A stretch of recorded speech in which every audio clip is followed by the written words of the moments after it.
ये डरावना वीडियो नेपाल का है। यह इमारत 5 मंजिला है और पानी उससे भी ऊंचा। और जो लोग यहाँ खड़े थे उनको 10 सेकेंड का भी मौका नहीं मिला। ये तस्वीर नेपाल तिब्बत बॉर्डर की है, जहाँ तिब्बत की मैग्नीफिसेंट सेंटर की है, जहाँ 1 सेकेंड पहले सब कुछ ठीक था और 1 सेकेंड में सब कुछ खत्म हो गया। ये तबाही जो आज नेपाल ने झेली है, इससे पूरी दुनिया ने देखा, और जब देखा तो दुनिया की रूह कांप गई। क्योंकि तिब्बत से निकला सैलाब नेपाल को रोंगता हुआ गुजरा। हिंदुस्तान इसको लेके इसलिए विचित है क्योंकि नेपाल के साथ साथ उसमें हमारे भी 105 लोग लापता हैं। वो लोग जो भोलेनाथ का दर्शन करने के लिए कैलाश जा रहे थे और उनके घरों का फोन नहीं लगा। 30 से ज्यादा जवान थाने से समेत बह गए। जो बचाने वाले थे वो खुद लापता है। 7 मजदूर जो सुरंग के अंदर काम कर रहे थे और उनके सुरंग के मुंह पे पूरी की पूरी नदी आ गई। हेलीकॉप्टर गया बचाने के लिए, लेकिन उतारने के लिए उनके पास जमीन ही नहीं मिली। 8 जिले अलर्ट पे है। अगर आपको लगता है कि इन सबसे ज्यादा खौफ इन तस्वीरों का है तो आप गलत है। 13 महीने पहले इसी नदी में यही तबाही आई थी, जांच हुई थी, रिपोर्ट आई थी। उस रिपोर्ट में लिखा था कि ये दोबारा होगा, लेकिन शायद सब कुछ रिपोर्ट में ही फाइल हो गया। और उसके बाद कुदरत ने वो दिखाया जिसका अंदेशा उसने पहले दिया था। कुदरत का सरप्राइज नहीं है। नेपाल जो झेल रहा है वो डिक्लेयर की हुई मौत थी। ये तारीख बस बदलने वाली थी। जब सब कुछ पता था तो सैकड़ों को जिंदगी के रास्ते वो किसने छोड़ा? क्या ये प्राकृतिक आपदा है या फिर इसके लिए जिम्मेदार हैं आप?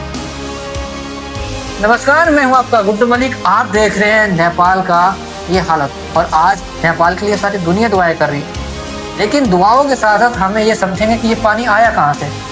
13 महीने पहले जब वार्निंग दी गई थी तो फिर उससे सबक क्यों नहीं लिया गया? 26 अगस्त बुधवार सुबह करीब 8:30 बजे तिब्बत की तरफ से लेनदेन नदी में कुछ होता है। गड़गड़ाहट। चश्मदीद कहते हैं कि ऐसा आवाज जिससे लगा ज्वाला फटा। और ये नदी नीचे कहलाती है छोटे कोसी। और वहां से चली तो सीधे वो उस दरवाजे पे पहुंची जहाँ पे नेपाल के सारा व्यापारी इकट्ठा थे। वहीं पे बॉर्डर पे वो दरवाजा जहां से भोलेनाथ की यात्रा के लिए कैलाश जाते हैं। यानी वो सुबह मौत ने वो दरवाजा छुआ जहां सबसे ज्यादा लोग थे, ट्रक वाले, मजदूर, पुलिस वाले और यात्री। और इसके बाद 9 बजे रसूआगड़ी पहुंचा ये सैलाब। और यहीं पर उसने सीसीटीवी वाला सीन आता है जिसमें कस्टम ट्रक सब बह जाते हैं। 9:15 बजे जिले के पास बड़े अफसर के पास खबर पहुंची है, तब तक पानी पूरे बाजार को निकल चुकी होती है। और यहाँ पे एक बात नोट करने वाली होती है, पूरी कहानी इसी पे है। उस दिन रसुआ में बारिश नहीं हुई थी। खुद जिला अफसर ने कहा था ये बादल फटने वाला बाढ़ नहीं था, पानी कहीं और से आया था। पानी दौड़ता है, रास्ते में जो आता है, गांव, बाजार, शहर जो आता है सबको निकल जाता है। जितनी तेजी से आया उतनी तेजी से गुजर गया और पीछे कीचड़, मलबा, सन्नाटा सब कुछ छोड़ के चला गया। अब आप इस तबाही का अगर आप हिसाब लगाएं तो आप जानते हैं नेपाल ने इस पानी में क्या क्या निकला। सबसे पहले रक्षकों को निकला। बोर्डों से लेकर नीचे घाटी तक 3 पुलिस और 32 जवान लापता है, जिनकी ड्यूटी से बचाना, उन्हें ढूंढा जा रहा है। दूसरा, सुरंग के 60 लोग। लमटांग हाइड्रो प्रोजेक्ट, पहाड़ की पेड़ में अंधेरे में काम चल रहा था, बाहर क्या हो रहा था कोई अंदाजा नहीं। सुरंग के मुंह पे नदी आई, अंदर से कोई खबर नहीं, सब बर्बाद। तीसरा, हेलीपैड बह गया, हेलीकॉप्टर को लौटना पड़ा। फौज के जवान चट्टानों के सहारे बच्चों को निकाल रहे थे। बांध, उनको नुकसान पहुंचा। 216 मेगावाट अपर तोसुली का बांध टूटा। ये सुली बाजार में घुसा और सब बह गया। 13 पावर प्रोजेक्ट और इंसान। 22 मौत की पुष्टि हुई है। ये आंकड़ा छोटा है, लेकिन क्योंकि लगभग 400 से ज्यादा लोगों के संपर्क टूटा है। 291 विदेशी और 105 भारतीय। अब एक ऐसी विडंबना है, शिव के दर पे जाने वाले शिव की झीलों के रास्ते में फंसे। हालांकि सभी लापता का मतलब मौत नहीं है। टावर बहे हैं, रास्ते कटे हैं, लोग मिल रहे हैं, आंकड़े हर घंटे बदल रहे हैं, लेकिन डर है। सीमा पार और बुरा हाल है।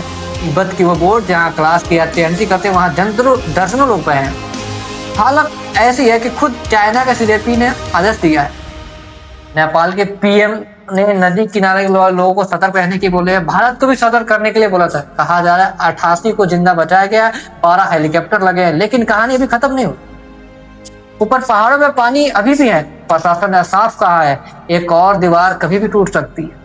लेकिन अब सवाल यह है, जब बारिश नहीं हुई तो नेपाल में पानी इतना आया कहां से?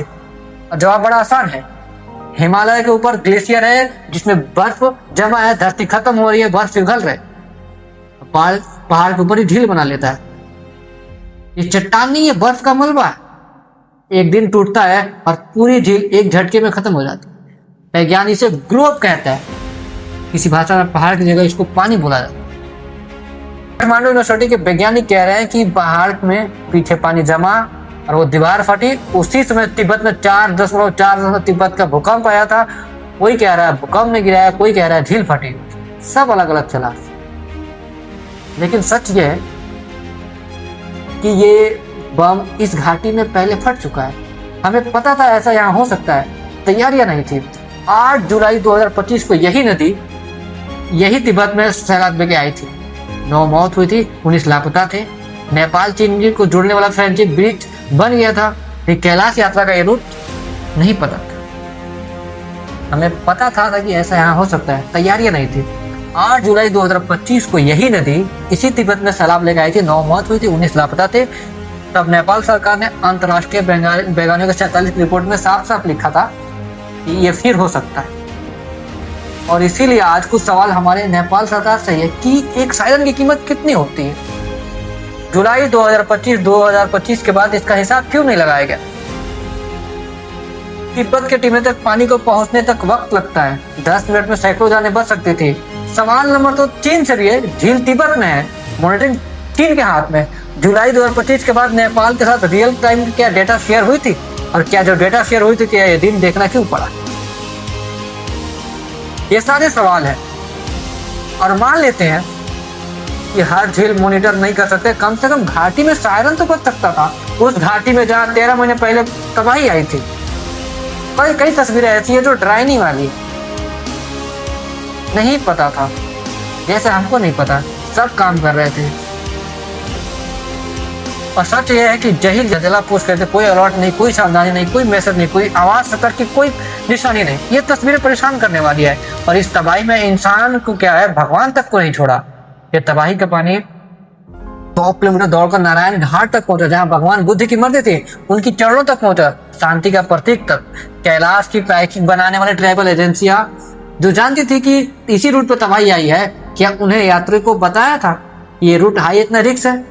हाई रिस्क का कागज साइन करवाया था? नहीं। भारत सरकार से भी सवाल है, क्या कैलाश यात्रा के लिए कोई एडवाइजरी थी, कोई रिस्क असेसमेंट थी? जो इतने सारे नागरिक पहुंच गए। ये बम सिर्फ नेपाल के ऊपर नहीं फटी है, जिसका जिक्र कर रहे हैं, जो डैम बहने की बात कर रहे हैं, ये हमारे यहाँ भी उत्तराखंड में, नेपाल में, सिक्किम में, सब जगह अलर्ट है। सिक्किम के बाद हमारे यहाँ कितने जिलों पे वार्निंग सिस्टम है, कितनी प्रोमिसेस पूरी की है? ये सारे सवाल बड़े महत्वपूर्ण हैं। तो आसान शब्द में इस पूरी कहानी को समझा जाता है तो 26 अगस्त को तिब्बत में आई पानी का बहाव, 22 मौत हुई है, सैकड़ों लापता है। कुदरत ने किया है, सच है, लेकिन ये अधूरा सच है। पूरा सच नहीं, ये कुदरत ने 13 महीने पहले ये रिहर्सल किया था, वार्निंग दी थी, लेकिन लिखित दी थी, लेकिन हम नहीं समझे। कुदरत भेजती है, लेकिन बिना वार्निंग के मौत सिस्टम भेजता है।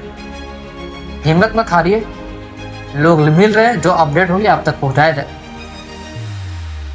लेकिन इन घटनाओं को आप प्राकृतिक का घटना मानते हैं या इंसान की लापरवाही मानते हैं? जवाब आप कमेंट सेक्शन में जरूर रखिएगा। जय हिंद।